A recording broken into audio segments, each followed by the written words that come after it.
Debe de haber algo de las sillas que está ahí que les hace a la gente cantar muy bien. Agradezco al coro, al hermano Eggett, y también a la hermana Margetts que los acompañó.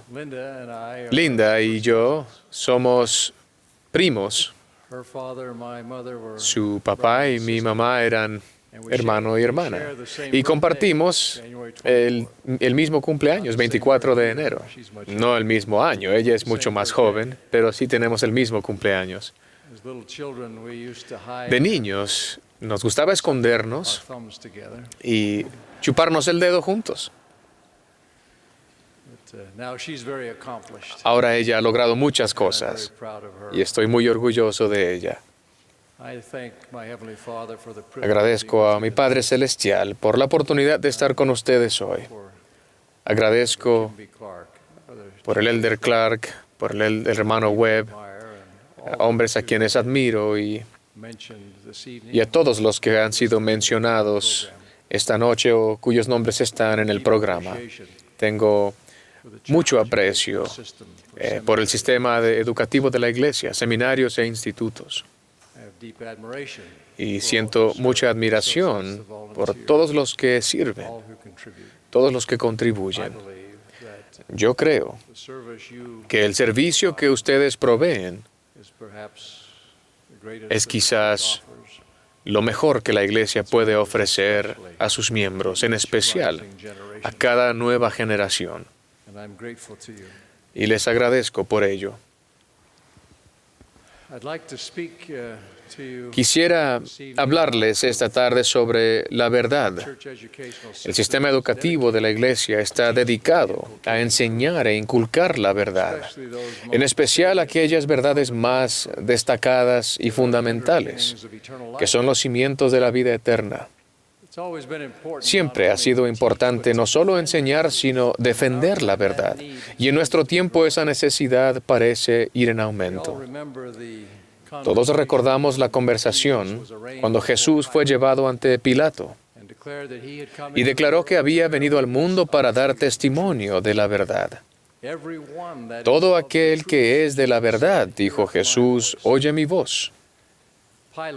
Pilato, con aire de cinismo, respondió, ¿qué es la verdad? Aparentemente fue una pregunta retórica. Quizás no creía que la verdad existiera. O tal vez después de una vida de intriga política, perdió las esperanzas de llegar a saber lo que en realidad es la verdad. Sin embargo, es una buena pregunta, una en la que debemos pensar. En su magnífica oración intercesora durante la última cena, el Señor atestiguó que la palabra del Padre es verdad, que el testimonio del Espíritu Santo es verdadero y que la verdad permanece siempre jamás. Se declara que tanto el Padre como el Hijo son llenos de gracia y de verdad. Por revelación al profeta José Smith, el Salvador dio quizás la más clara definición posible de lo que es la verdad. La verdad es el conocimiento de las cosas como son, como eran y como han de ser.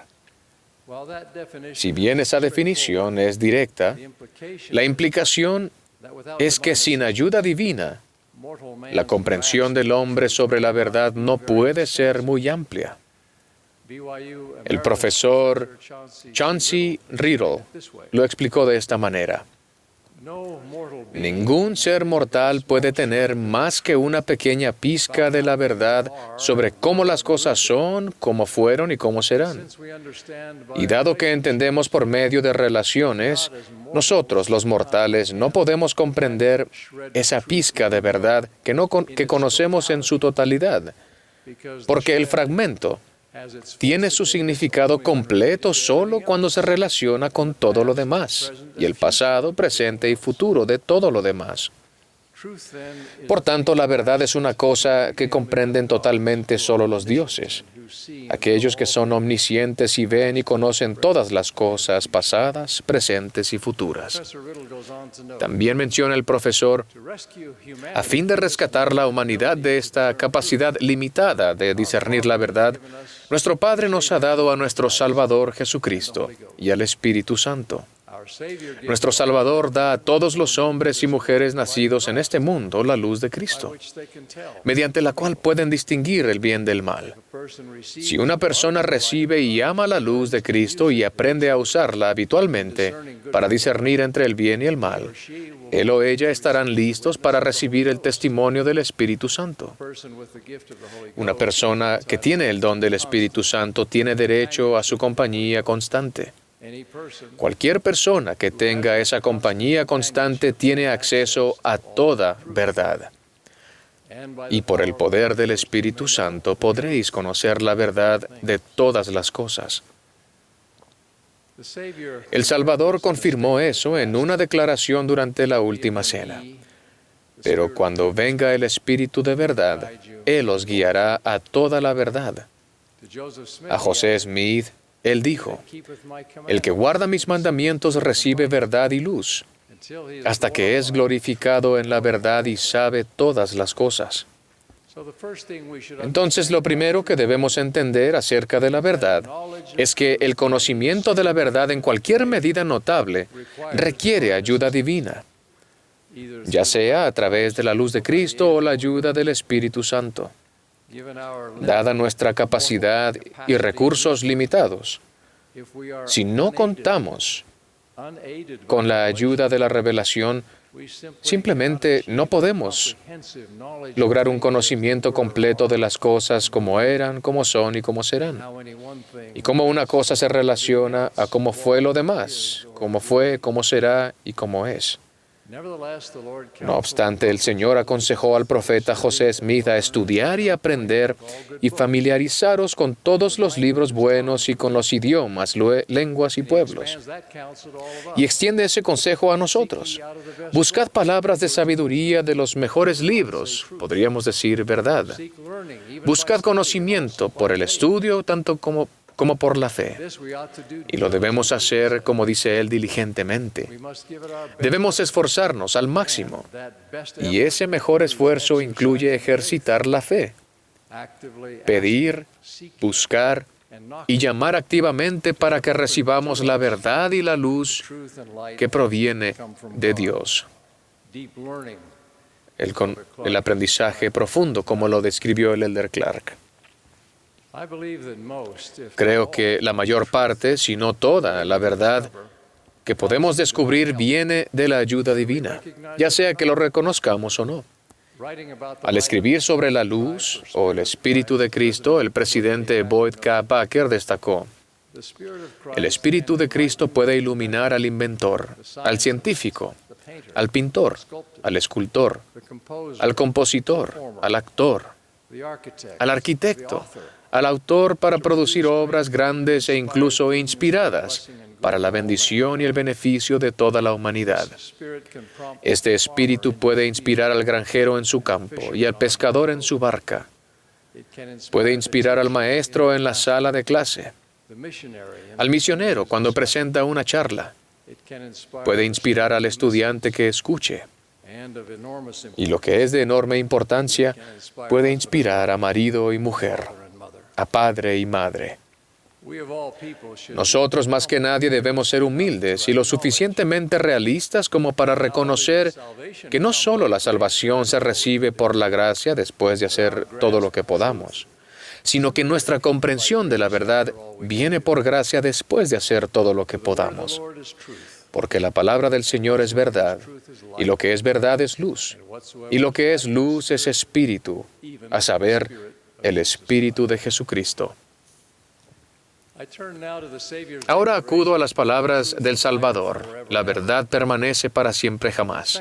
En la sección 93 de Doctrina y Convenios, el Señor declara: toda verdad es independiente para obrar por sí misma en aquella esfera en que Dios la ha colocado, así como toda inteligencia. De otra manera, no hay existencia. Considero que eso significa que toda verdad, incluida la verdad que gobierna nuestra esfera actual, existe independiente y aparte.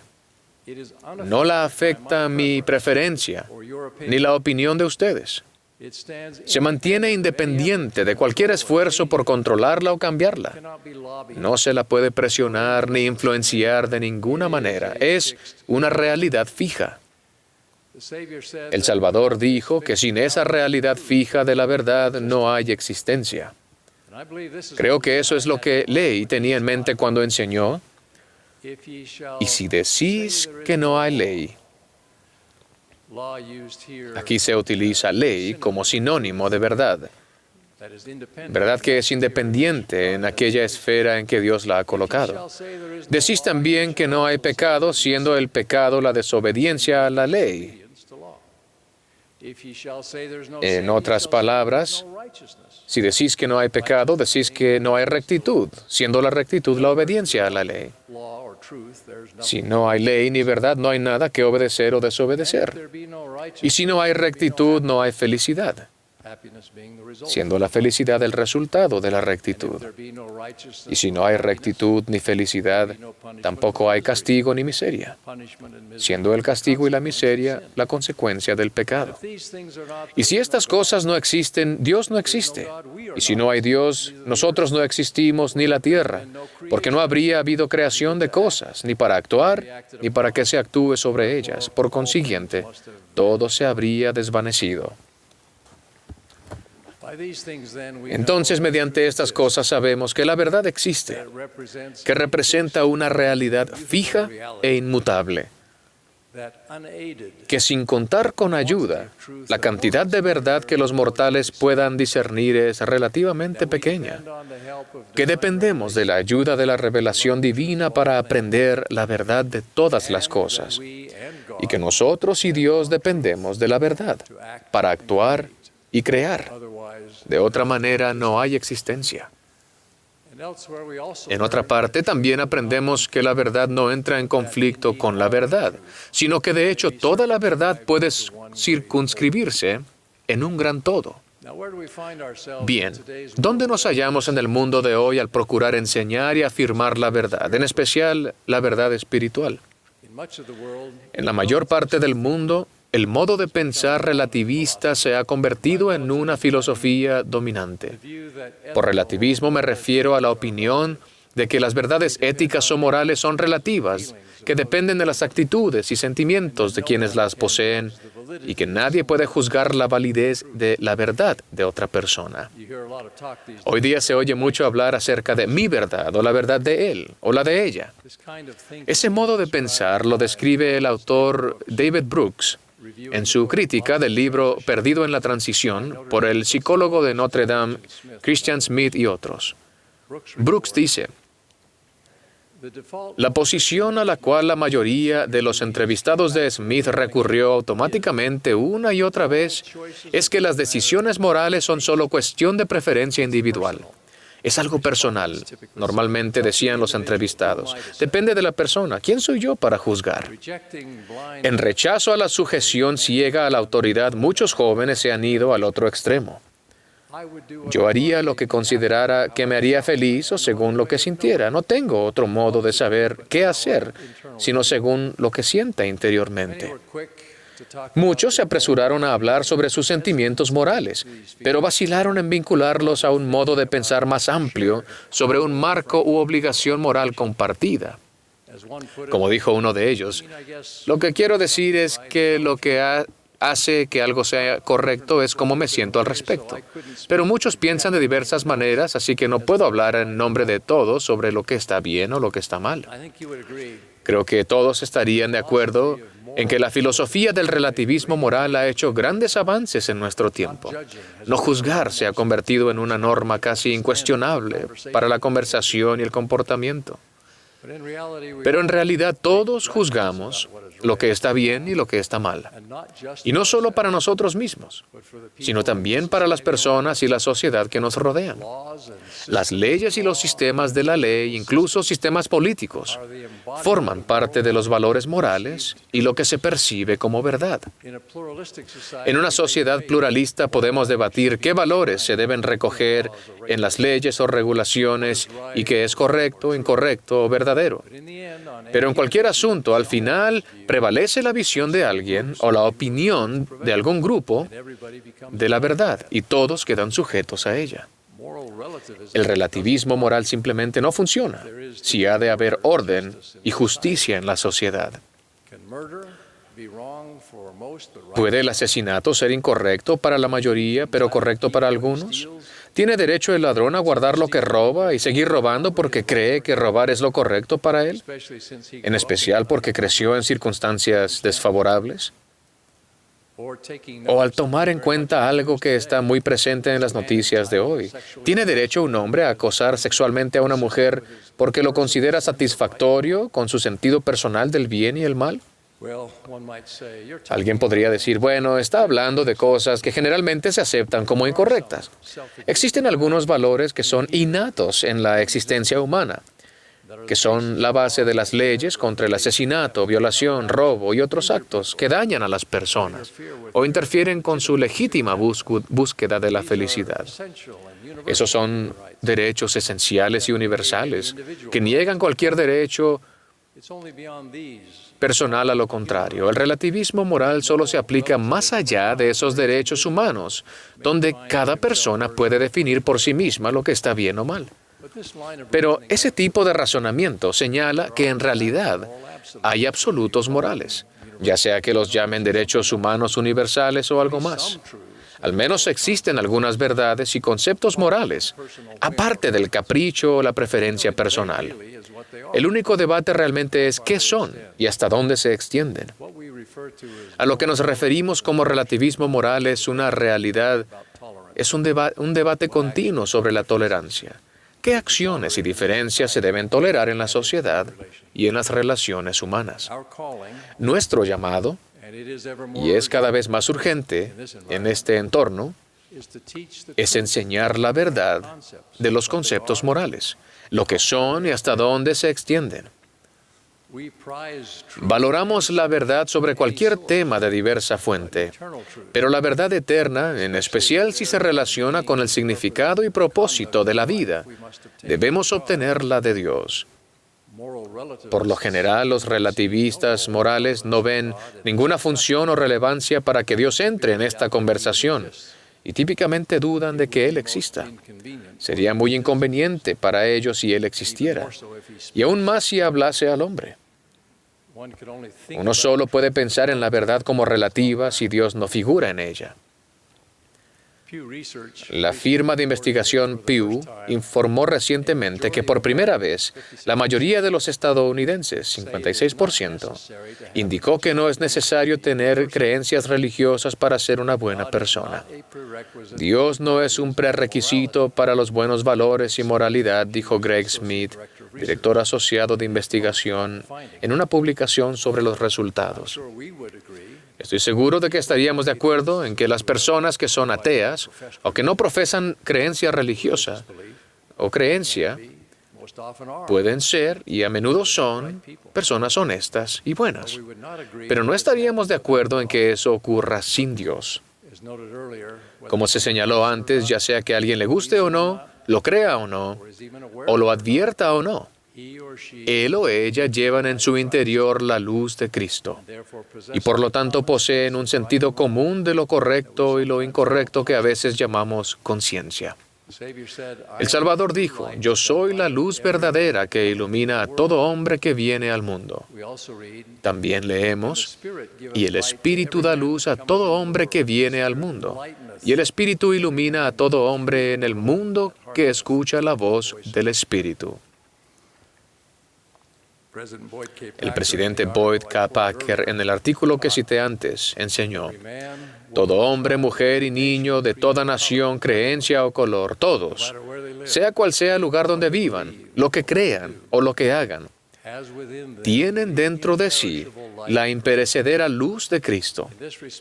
En ese sentido, todas las personas son iguales. La luz de Cristo en todos es un testimonio de que Dios no hace acepción de personas, sino que trata a todos equitativamente al investirlos con esa luz. La luz de Cristo que existe en todo ser mortal es lo que Ley tenía en mente cuando declaró: y los hombres son suficientemente instruidos para discernir el bien del mal. Y porque son redimidos de la caída, han llegado a quedar libres para siempre, discerniendo el bien del mal para actuar por sí mismos. Mormón exhortó: buscad diligentemente en la luz de Cristo, para que podáis discernir el bien del mal, y si os aferráis a todo lo bueno y no lo condenáis, ciertamente seréis hijos de Cristo. El relativismo moral hace verdadero daño, ya que actúa para disminuir la conciencia. Si se reconoce y se sigue, la conciencia conducirá a una luz y a una verdad mayor. Pero ignorar o suprimir la conciencia aleja a la persona de la luz y la verdad, y la lleva a la negación, el error y el remordimiento. Pretender que no existe una verdad fija y objetiva no es más que un intento de evadir la responsabilidad y rendir cuentas. Esa no es una receta para la felicidad. Hace 20 años, practiqué este nombre, es polaco, y lo practiqué mucho, Budziszewski, creo que nadie me puede corregir, J. Budziszewski. Es un profesor de gobierno y filosofía en la Universidad de Texas, en Austin. Escribió hace 20 años un artículo interesante para la revista católica First Things titulado La venganza de la conciencia. Habló de la conciencia como parte de la ley natural. Dijo: una ley escrita en el corazón de todo ser humano. Todos, naturalmente, la describiríamos como la luz de Cristo. En cualquier caso, sus observaciones sobre los intentos de sofocar la conciencia son perspicaces. Escribió que nuestro conocimiento de los principios básicos, como los que están contenidos en los 10 mandamientos, ese conocimiento es imborrable. Estas son las leyes que no podemos dejar de conocer. El relativismo moral niega que esos principios básicos existan, o que si existen, niega que sean buenos para todos. El realismo moral argumenta que realmente no conocemos la verdad, pero honradamente la buscamos y hacemos lo mejor que podemos, tratando de ver en una noche brumosa, por así decirlo. Budziszewski declara: bien lo sabemos, no estamos haciendo lo mejor que podemos. Sabemos distinguir entre lo correcto y lo incorrecto, pero deseamos no hacerlo. Aparentamos buscar la verdad para poder hacer lo incorrecto, tolerar lo incorrecto o reprimir nuestro remordimiento por haber hecho algo malo en el pasado. Nuestro deterioro no se debe a la ignorancia moral, sino a la supresión moral. No estamos sin instrucción, sino en negación. No carecemos de conocimiento moral, lo refrenamos. Lo que Alma describió a su hijo Coriantón como remordimiento de conciencia es real. Y Budziszewski señala que los intentos de suprimir la conciencia o aliviar el remordimiento, a menos que sea el arrepentimiento, al final no tienen éxito. Lo vemos en personas que pretenden que lo que saben que está mal no lo está. Pueden repetir un pecado intencionalmente una y otra vez para tratar de ahogar la voz de la conciencia. Algunos pueden procurar la distracción perpetua al sumergirse en las redes sociales, los videojuegos o música,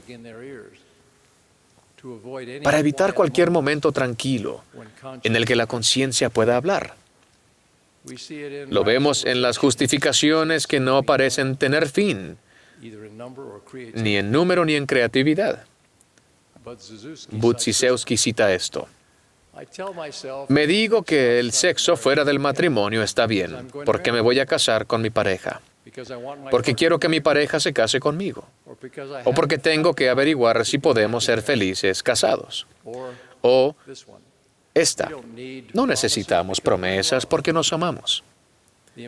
La implicación es que aquellos que quieren o necesitan promesas aparentemente aman impuramente. Además de fingir, distraerse y justificarse, las personas pueden intentar que otros participen en el acto de la culpabilidad como una forma de justificación. No pecan en privado, ellos reclutan. Diríamos que Satanás es el reclutador maestro, pues él busca que todos los hombres sean miserables como él.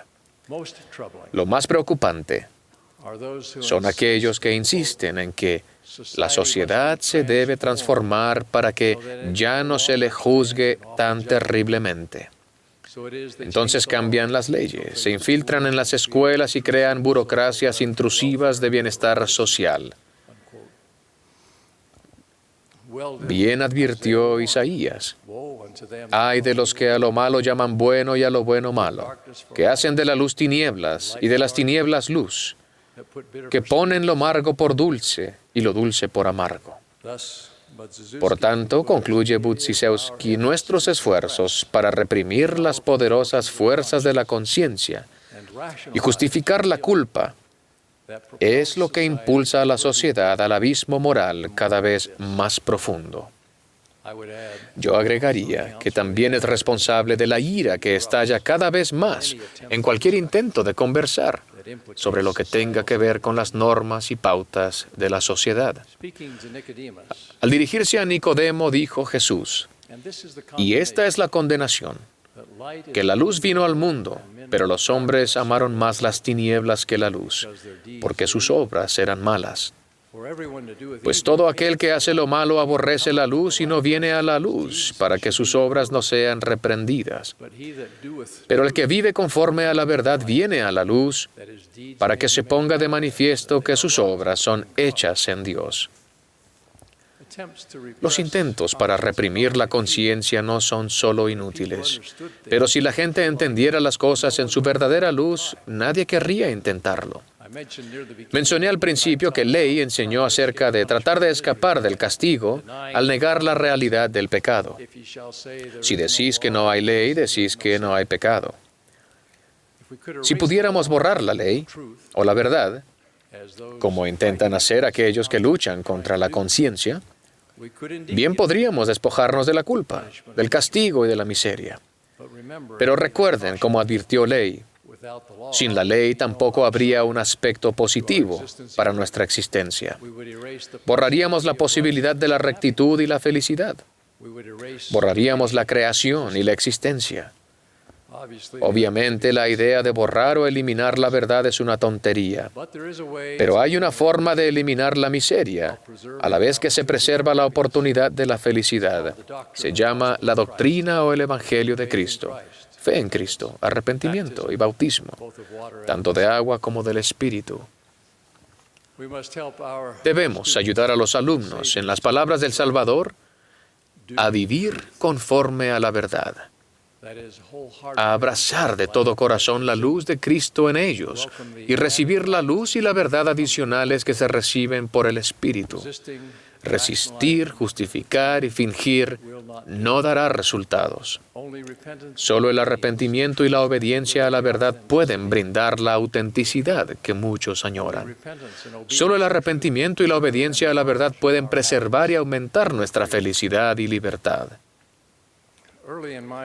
Al principio de mi carrera legal, vi de cerca los trágicos frutos de intentar apoyarse en las mentiras.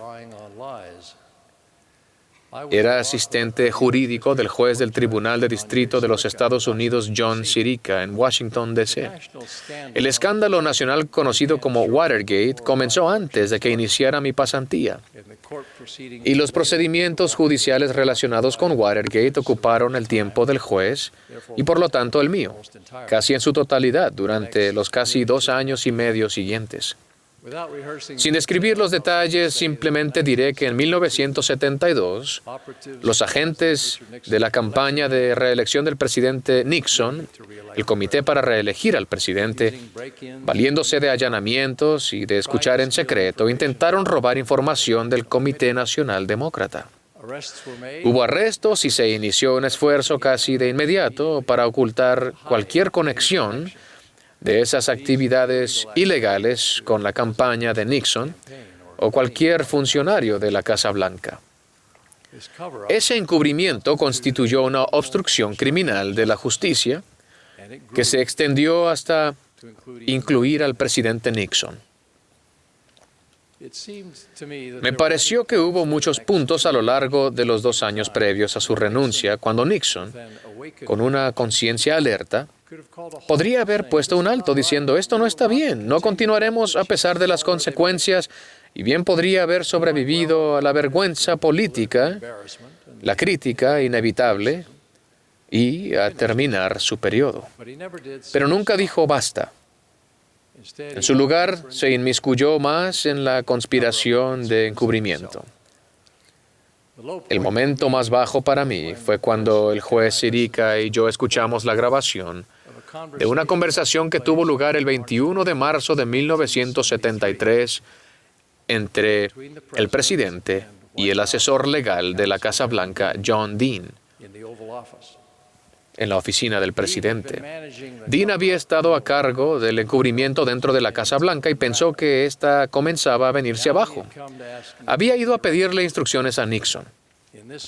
En esa conversación grabada, Dean expuso lo que se había hecho durante los meses anteriores, incluidos los arreglos para entregar el dinero a las familias de aquellos que se habían declarado culpables del caso Watergate. Se dio el dinero para comprar su silencio en relación con los superiores del comité para reelegir al presidente, quienes habían planeado y ordenado el allanamiento, pero que ahora amenazaban con revelarlo porque el dinero para sus familias no estaba disponible o no era tanto como lo prometido. El juez Sirica y yo nos sorprendimos cuando oímos a Nixon preguntar tranquilamente, ¿cuánto dinero se requeriría? Por su tono de voz, el propio Dean parecía sorprendido por esa respuesta. Y con lo que parecía ser un número tomado de la nada, respondió $1 millón.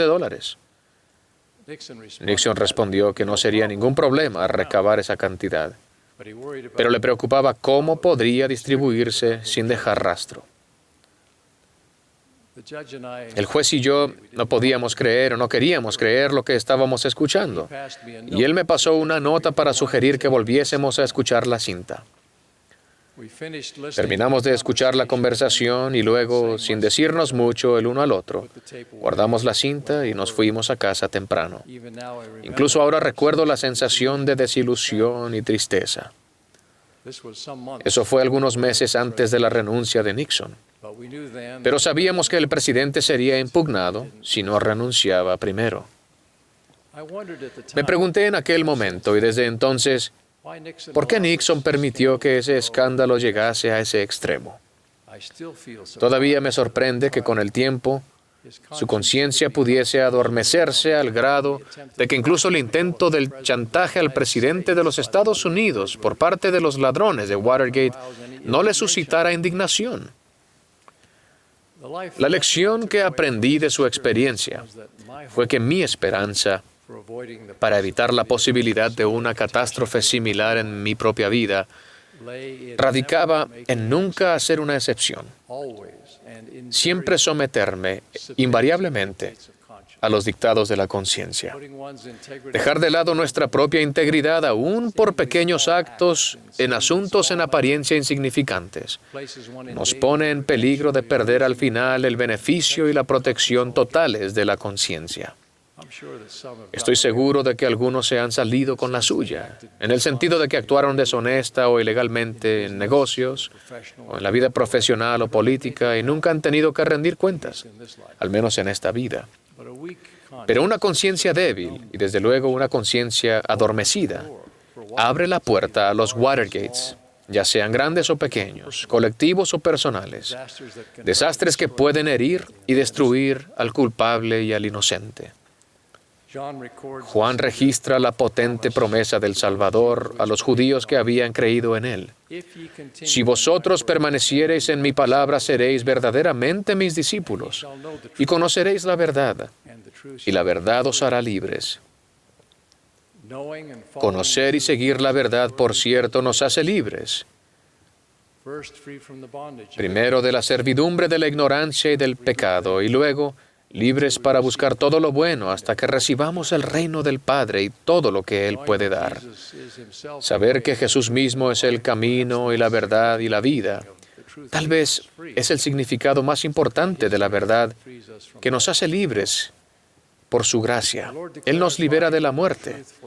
El Señor declaró: la luz y la verdad desechan a aquel inicuo, dando fin a la servidumbre del pecado. Pero aquel inicuo viene y despoja a los hijos de los hombres de la luz y la verdad, por medio de la desobediencia y a causa de las tradiciones de sus padres. Hay un ejemplo en el libro de Mormón del maligno, quitándole luz y verdad mediante tradiciones falsas y desobediencia. Hace siglo y medio antes de la venida de Cristo se describió al pueblo lamanita y se dijo que nada sabían concerniente al Señor. Eran un pueblo salvaje, feroz y sanguinario, creyentes en la tradición de sus padres, que era esta. Creían que fueron echados de la tierra de Jerusalén a causa de las iniquidades de sus padres, y que sus hermanos los ultrajaron en el desierto, y que también fueron agraviados mientras cruzaban el mar, y más aún que los habían tratado injustamente mientras se hallaban en la tierra de su primera herencia. Y todo esto porque Nefi fue más fiel en guardar los mandamientos del Señor, por tanto fue favorecido del Señor. Fue solo cuando los hijos de Mosía emprendieron su extraordinaria misión que un número considerable de lamanitas aprendieron la verdad sobre esas tradiciones falsas que los habían cegado durante tanto tiempo. Amón refirió al rey Lamón y a su corte, concerniente a las rebeliones de Lamán y Lemuel y los hijos de Ismael.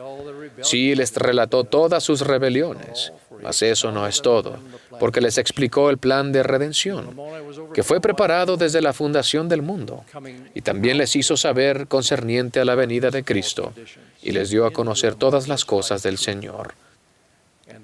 Y la luz que iluminaba su mente, que era la luz de la gloria de Dios, que era una maravillosa luz de su bondad, sí, esta luz había infundido tal gozo en su alma que la nube de oscuridad se había desvanecido, y la luz de la verdad sempiterna se había encendido dentro de su alma. Sí, sabía que esto había dominado el cuerpo natural del rey y que había sido transportado en Dios. En realidad solo hay dos opciones. Una es buscar la verdad al dar oído a las palabras de Cristo. El que guarda sus mandamientos recibe verdad y luz, hasta que es glorificado en la verdad y sabe todas las cosas.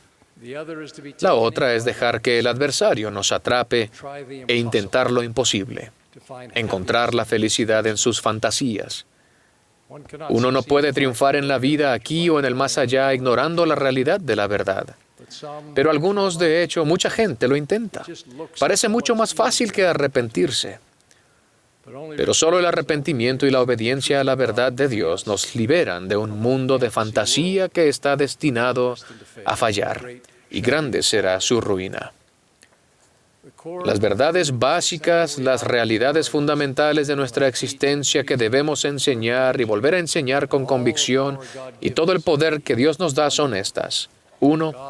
Dios nuestro Padre Celestial vive, el único Dios verdadero y viviente. 2. Jesucristo es el Hijo unigénito de Dios. 3. Jesucristo vino a la tierra a redimir a su pueblo, y sufrió y murió para expiar sus pecados. 4. Se levantó de entre los muertos, llevando a cabo la resurrección. 5. Todos comparecerán ante Él para ser juzgados en el último día del juicio, de acuerdo con sus obras. Que amemos y vivamos estas verdades. Doy testimonio solemne de que son la verdad. Ruego que de manera activa y entusiasta busquemos, enseñemos y vivamos de acuerdo con la verdad. Lo ruego en el nombre de Jesucristo. Amén.